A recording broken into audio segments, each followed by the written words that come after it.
ओम शांति। 20 नवंबर 2023 के ईश्वरीय महावाक्य। पहले एक नज़र मुरली के मुख्य पॉइंट्स पर। बाबा ने कहा, यह है कस्तूरी नॉलेज, बड़ी खुशबूदार, जिनकी बुद्धि में ज्ञान यथार्थ रूप से बैठ जाता है, उनको ही नशा चढ़ता है। यहाँ सारा मदार धारणा पर है। धारणा अनुसार ही हर एक को नंबरवार मर्तबा मिलता है। कई बार चलते चलते माया का तूफान लगने से अच्छे अच्छे फूल भी गिर पड़ते हैं। तुम्हें ज्ञान की संजीवनी बूटी देकर उन्हें जगाना है। तुम हो सच्चे सच्चे रूहानी सोशल वर्कर। हर एक को बाप के पास जाने की रूहानी यात्रा सिखाओ।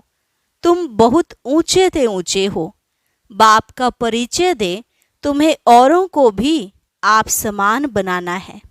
फिर बाबा ने कहा, यह राज सबको बताओ कि बाप ही आकर भारत की जय कराते हैं और फिर माया रावण क्षय कराती है। पहले पहले तो शिव बाबा की महिमा करनी है, फिर श्री कृष्ण और उनके साथ भारत की भी महिमा करो। जो बाप इतनी उच्च सर्विस करते हैं, जरूर उनकी महिमा पहले होनी चाहिए। और लास्ट में बाबा ने कहा, 21 जन्मों का भाग्य बनाना है तो अपना सब कुछ बेहद के बाप के पास इंश्योर कर दो। जो जितना करेंगे उतना ही भविष्य में अथाह धन पाएंगे और एवर हेल्दी एवर वेल्दी बनेंगे। सब कुछ इंश्योर कर फिर सर्विस भी जरूर करनी है। ऐसा ना हो जो जमा किया हुआ सब यही खाकर खत्म कर लो। और अब सुनते हैं महावाक्यों को विस्तार से। मुरली का सार। मीठे बच्चे, एवर हेल्दी एवर वेल्दी बनने के लिए तुम अभी डायरेक्ट अपना तन मन धन इंश्योर करो। इस समय ही यह बेहद का इंश्योरेंस होता है। प्रश्न, आपस में एक दूसरे को कौन सी स्मृति दिलाते उन्नति को पाना है? उत्तर, एक दूसरे को स्मृति दिलाओ कि अब नाटक पूरा हुआ, वापस घर चलना है। अनेक बार यह पार्ट बजाया, 84 जन्म पूरे किए। अब शरीर रूपी वस्त्र उतार घर चलेंगे। यही है तुम रूहानी सोशल वर्कर की सेवा। तुम रूहानी सोशल वर्कर सबको यही संदेश देते रहो कि देह सहित देह के सब संबंधों को भूल बाप और घर को याद करो। गीत, छोड़ भी दे आकाश सिंहासन, अब धरती पर आ जा रे। ओम शांति। जहाँ गीता की पाठशालाएं होती हैं, वहाँ अक्सर करके यह गीत गाते हैं। गीता सुनाने वाले पहले यह श्लोक गाते हैं। यह जानते तो नहीं हैं कि किसको बुलाते हैं। इस समय धर्म ग्लानि है। पहले है प्रार्थना, फिर वह रिस्पॉन्स करते हैं, आओ फिर से आकर गीता ज्ञान सुनाओ, क्योंकि पाप बहुत बढ़ गए हैं। वह फिर रिस्पॉन्स करते हैं कि हाँ, जबकि भारत के लोग पाप आत्मा दुखी बन जाते हैं, धर्म ग्लानि हो पड़ती है, तब मैं आता हूँ। स्वरूप बदलना पड़ता है। जरूर मनुष्य तन में ही आएंगे। रूप तो सब आत्माएं बदलती हैं। तुम आत्माएं असुल निराकारी हो, फिर यहाँ आकर साकारी बनती हो, मनुष्य कहलाती हो। अभी मनुष्य पाप आत्मा पतित हैं, तो मुझे भी अपना रूप रचना पड़े। जैसे तुम निराकारी से साकारी बने हो, मुझे भी बनना पड़े। इस पतित दुनिया में तो श्री कृष्ण आ न सके। वह तो है स्वर्ग का मालिक।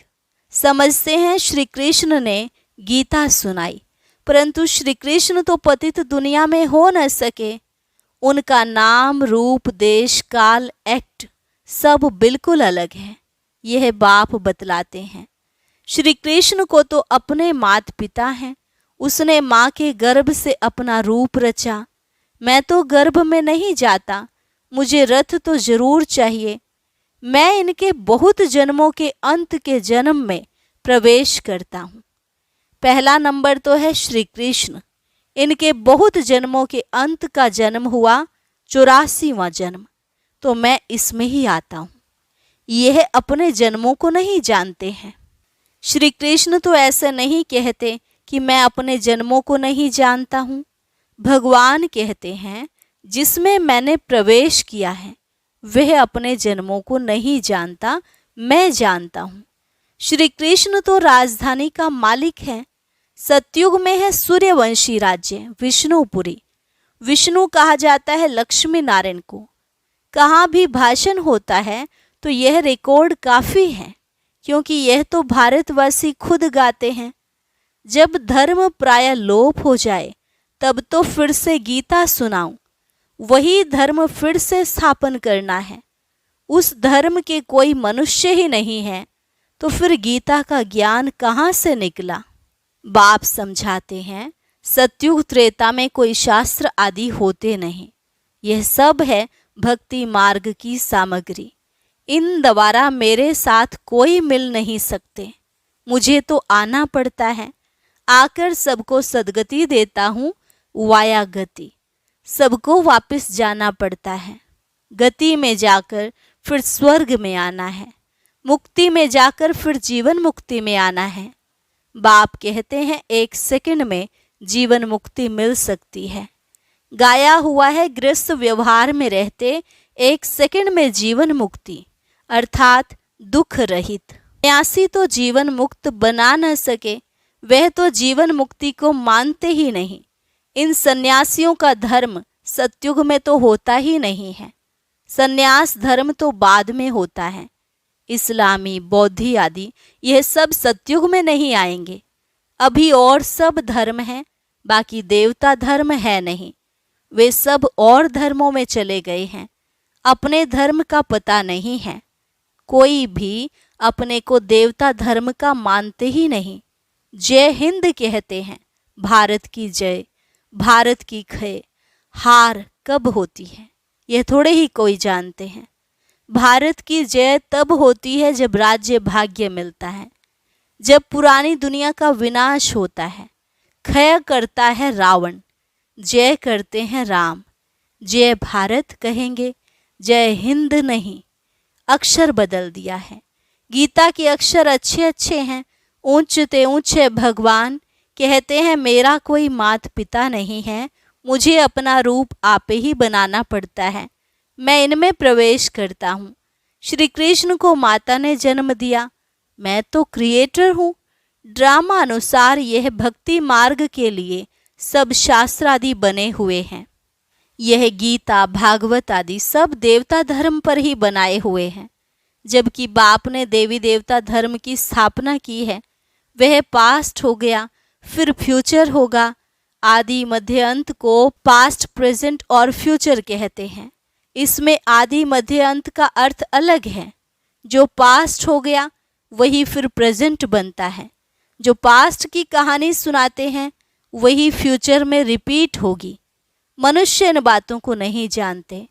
जो पास्ट होता है उनकी कहानी बाबा प्रेजेंट में सुनाते हैं, फिर फ्यूचर में रिपीट होगी। बड़ी समझने की बातें हैं, बड़ी रिफाइन बुद्धि चाहिए। कहाँ भी तुमको बुलाते हैं तो भाषण बच्चों को करना है। सन शोज फादर, बच्चे बताएंगे हमारा फादर कौन है। फादर तो जरूर चाहिए, नहीं तो वर्षा कैसे लेंगे। तुम तो बहुत ऊंचे से ऊंचे हो, परंतु इन बड़े आदमियों को भी मान देना पड़ता है। तुम्हें सबको बाप का परिचय देना है। सब गॉड फादर को पुकारते हैं, प्रार्थना करते हैं, हे गॉड फादर आओ, लेकिन वह है कौन। तुम्हें शिव बाबा की भी महिमा करनी है, श्री कृष्ण की भी महिमा करनी है और भारत की भी महिमा करनी है। भारत शिवालय हेवन था। 5000 वर्ष पहले देवी देवताओं का राज्य था। वह किसने स्थापन किया? जरूर ऊंचते ऊंच भगवान ने। ऊंचते ऊंच निराकार परमपिता परमात्मा शिवाय नमः हुआ। शिव जयंती भारतवासी मनाते हैं, परंतु शिव कब पधारे थे यह किसको पता नहीं है। जरूर हेवन से पहले संगम पर आया होगा। कहते हैं कल्प कल्प के संगम युगे युगे आता हूँ, हर एक युग में नहीं। अगर हर एक युग कहो तो भी 4 अवतार होने चाहिए। उन्होंने तो कितने अवतार दिखाए हैं। ऊंचे से ऊंचा एक बाप है जो ही हेवन रचते हैं। भारत ही हेवन था, वॉइसलेस था। फिर तुम यह प्रश्न उठा नहीं सकते हो कि बच्चे कैसे पैदा होते हैं। वह तो जो रस्म रिवाज होगी वह चलेगी। तुम क्यों फिक्र करते हो? पहले तुम बाप को तो जानो। वहां आत्मा का ज्ञान रहता है। हम आत्मा एक शरीर छोड़ दूसरा लेती हैं। रोने की बात नहीं, कभी अकाले मृत्यु नहीं होती है। खुशी से शरीर छोड़ देते हैं। तो बाप ने समझाया है कि मैं कैसे रूप बदल कर आता हूँ। श्री कृष्ण के लिए नहीं कहेंगे, वह तो गर्भ से जन्म लेते हैं। ब्रह्मा विष्णु शंकर हैं सूक्ष्म वतनवासी। प्रजापिता तो जरूर यहाँ चाहिए। हम उनकी संतान हैं। वह निराकार बाप अविनाशी हैं, हम आत्माएं भी अविनाशी हैं। परंतु हमको पुनर्जन्म में जरूर आना है। यह ड्रामा बना हुआ है। कहते हैं फिर से आकर गीता का ज्ञान सुनाओ, तो जरूर सब चक्र में आएंगे। जो होकर गए हैं, बाप भी होकर गए हैं, फिर आए हुए हैं। कहते हैं फिर से आकर गीता सुनाता हूँ। बुलाते हैं पतित पावन आओ, तो जरूर पतित दुनिया है। सब पतित हैं तब तो पाप धोने के लिए गंगा स्नान करने जाते हैं। स्वर्ग में यह भारत ही था। भारत है उच्च अविनाशी खंड, सबका तीर्थ स्थान। सब मनुष्य मात्र पतित हैं। सबको जीवन मुक्ति देने वाला वह बाप है। जरूर जो इतनी बड़ी सर्विस करते हैं उनकी महिमा गानी चाहिए। अविनाशी बाप का बर्थ प्लेस है भारत। वही सबको पावन बनाने वाला है। बाप अपने बर्थ प्लेस को छोड़ और कहाँ जा न सके, तो बाप बैठ समझाते हैं कि मैं कैसे रूप रचता हूँ। सारा मदार धारणा पर है।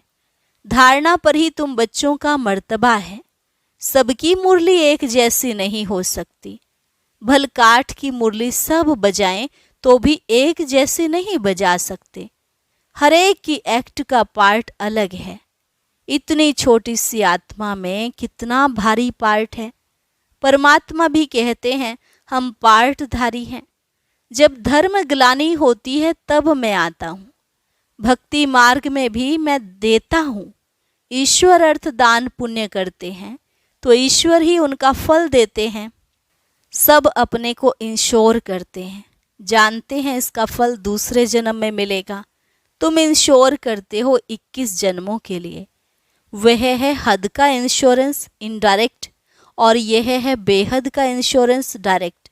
तुम तन मन धन से अपने को इंश्योर करते हो, फिर अथाह धन पाएंगे, एवर हेल्दी वेल्दी बनेंगे। तुम डायरेक्ट इंश्योर कर रहे हो। मनुष्य ईश्वर अर्थ दान करते हैं, समझते हैं ईश्वर देगा। वह कैसे दिलाते हैं यह थोड़े ही समझते हैं। मनुष्य समझते हैं जो कुछ मिलता है ईश्वर देता है। ईश्वर ने बच्चा दिया, अच्छा देते हैं तो फिर लेंगे भी जरूर। तुम सबको मरना जरूर है, साथ कुछ भी तो नहीं जाएगा। यह शरीर भी खत्म होना है। इसलिए अब जो इंश्योर करना है वह करो, फिर 21 जन्म इंश्योर हो जाएंगे। ऐसे नहीं कि इंश्योर कर और सर्विस कुछ भी ना करो, यहाँ ही खाते रहो। सर्विस तो करनी है ना, तुम्हारा खर्चा भी तो चलता है ना। इंश्योर कर और खाते ही रहते तो मिलेगा कुछ नहीं। मिले तब जब सर्विस करो तो उच्च पद भी पाएंगे। जितना जो जास्ती सर्विस करते हैं उतना जास्ती मिलता है। थोड़ी सर्विस तो थोड़ा मिलेगा। गवर्नमेंट के सोशल वर्कर्स भी नंबरवार होते हैं। उनके बड़े बड़े हेड्स होते हैं। अनेक प्रकार के सोशल वर्कर हैं। वो है जिस्मानी, तुम्हारी है रूहानी सर्विस। हर एक को तुम यात्री बनाते हो। ये है बाप के पास जाने की रूहानी यात्रा। बाप कहते हैं देह सहित देह के सब संबंधों को और गुरु गोसाई आदि को भी छोड़ो, मामेकम याद करो। परम पिता परमात्मा निराकार हैं, साकार रूप धारण कर समझाते हैं, कहते हैं मैं लोन लेता हूँ, प्रकृति का आधार लेता हूँ। तुम भी निर्वस्त्र आए थे, अब फिर सबको वापस जाना है। सब धर्म वालों को कहते हैं मौत सामने खड़ा है, यादव कौरव खलास हो जाएंगे, बाकी पांडव फिर आकर राज्य करेंगे। यह गीता एपिसोड रिपीट हो रहा है। पुरानी दुनिया का विनाश होना है। 84 जन्म लेते लेते अब यह ओल्ड हो गया है। 84 जन्म पूरे हुए, नाटक पूरा हुआ, अब वापस जाना है। शरीर छोड़ घर जाते हैं, एक दो को यही स्मृति दिलाते हैं कि अभी वापस जाना है। अनेक बार यह पार्ट बजाया है 84 जन्मों का। यह नाटक अनादि बना हुआ है। जो जिस धर्म वाले हैं उनको अपने सेक्शन में जाना है। जो देवी देवता धर्म प्राय लोप हो गया है उनके लिए सैपलिंग लग रही है। जो फूल होंगे वह आ जाएंगे। अच्छे अच्छे फूल आते हैं, फिर माया का तूफान लगने से गिर पड़ते हैं, फिर ज्ञान की संजीवनी बूटी मिलने से उठ पड़ते हैं। बाप भी कहते हैं तुम शास्त्र पढ़ते आए हो, बरोबर इनके गुरु आदि भी थे। बाप कहते हैं गुरुओं सहित सबकी सद्गति करने वाला एक ही है। 1 सेकंड में मुक्ति, जीवन मुक्ति। राजा रानी तो प्रवृत्ति मार्ग हो गया, वॉइसलेस प्रवृत्ति मार्ग था, अब संपूर्ण विशेष है। वहां रावण का राज्य होता नहीं। रावण का राज्य आधा कल्प से शुरू होता है। भारतवासी ही रावण से हार खाते हैं, बाकी और सब धर्म वाले अपने अपने समय पर आते हैं, सतो रजो तमो से पास होते हैं। पहले सुख फिर दुख में आते हैं। मुक्ति के बाद जीवन मुक्ति है ही। इस समय सब तमो प्रधान जड़जड़ी भूत हैं। हर आत्मा एक शरीर छोड़ फिर दूसरा नया शरीर लेती है।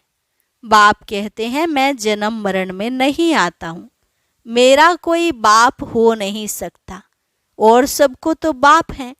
श्री कृष्ण का भी जन्म माँ के गर्भ से होता है। यही ब्रह्मा जब राज्य लेंगे तो गर्भ से जन्म लेंगे। इनको ही ओल्ड से न्यू बनना है। 84 जन्मों का ओल्ड है। मुश्किल कोई कोई यथार्थ बुद्धि में बैठता है और नशा चढ़ता है। यह कस्तूरी नॉलेज है, खुशबूदार। अच्छा, मीठे मीठे सिकिलधे बच्चों प्रति माता पिता बाप दादा का याद प्यार और गुड मॉर्निंग। रूहानी बाप की रूहानी बच्चों को नमस्ते। रूहानी बच्चों की रूहानी बाप दादा को नमस्ते नमस्ते, गुड मॉर्निंग। धारणा के लिए मुख्य सार, रूहानी सोशल वर्कर बन सबको रूहानी यात्रा सिखलानी है। अपने देवी देवता धर्म की सैपलिंग लगानी है। अपनी रिफाइन बुद्धि से बाप का शो करना है। पहले स्वयं में धारणा कर फिर दूसरों को सुनाना है। वरदान, वाचा के साथ मनसा द्वारा शक्तिशाली सेवा करने वाले सहज सफलता मूर्त भव। वाचा के साथ मनसा द्वारा शक्तिशाली सेवा करने वाले सहज सफलता मूर्त भव। जैसे वाचा की सेवा में सदा बिजी रहने के अनुभवी हो गए हो, ऐसे हर समय वाणी के साथ साथ मनसा सेवा स्वतः होनी चाहिए। मनसा सेवा अर्थात हर समय हर आत्मा के प्रति स्वतः शुभ भावना और शुभ कामना के शुद्ध वाइब्रेशंस अपने को और दूसरों को अनुभव हो। मन से हर समय सर्व आत्माओं के प्रति दुआएं निकलती रहें, तो मनसा सेवा करने से वाणी की एनर्जी जमा होगी और यह मनसा की शक्तिशाली सेवा सहज सफलता मूर्त बना देगी। स्लोगन, अपनी हर चलन से बाप का नाम बाला करने वाले ही सच्चे सच्चे खुदाई खिदमतगार हैं। अपनी हर चलन से बाप का नाम बाला करने वाले ही सच्चे सच्चे खुदाई खिदमतगार हैं। अच्छा, और अब सुनते हैं आज का अव्यक्त ज्ञान मोती। ये एक बहुत संस्कारितापूर्ण वीडियो है, जरूर देखें, कोई भी मिस ना करे।